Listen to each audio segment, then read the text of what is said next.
নমস্কার বন্ধুরা, কেমন আছো তোমরা সবাই? আমি সুতপা।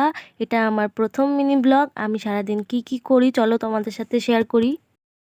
সকাল সকাল আমি চান করে নিয়েছি, তারপর আমি পুজো দেব। পুজো দিতে যা যা লাগে সব গুছিয়ে নিয়ে তারপর পুজো দিতে বসবো। তো তার আগে আমি একটু তুলসী পাতা আনতে যাচ্ছি।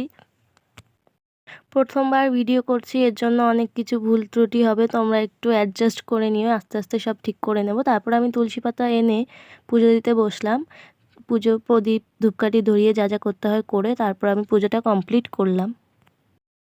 তারপর দুপুরবেলায় 12টার দিকে আমার লাঞ্চটা কমপ্লিট করলাম আলু ভাজা আর ডাল দিয়ে। খুব সুন্দর হয়েছিল খেতে। খাওয়া দাওয়া করে আমার আর আমার বান্ধবীর বুদ্ধি হলো যে আমরা বড়ই মাখা খাবো, তার জন্য বড়ই আনতে যাচ্ছি। রাস্তায় যেতে যেতে দাদু বলল যে আমি গরুটা দিয়ে আসি, তুই আমার সাথে চল, একটু এগিয়ে দিয়ে আয়। তারপর ওখান থেকে এসে বড়ই পেড়ে নিলাম। আমার বান্ধবীটা বড়ই পাড়ছে, দেখো। তারপর এখানে আমরা সবাই মিলে বড়ইগুলো কুড়িয়ে নিচ্ছি। দেখো কত লোক আমার সাথে বড়ই কুড়াচ্ছে। বড়ইগুলো ভালো করে পরিষ্কার করে ধুয়ে তারপর থেতো করে নিচ্ছি। আর এখানে ধনেপাতা, লঙ্কা আর লবণ সুন্দর করে বেটে নিচ্ছি। তারপর আমি বড়ইটা মাখিয়ে নিয়েছিলাম। খেতে খুব সুন্দর হয়েছিল।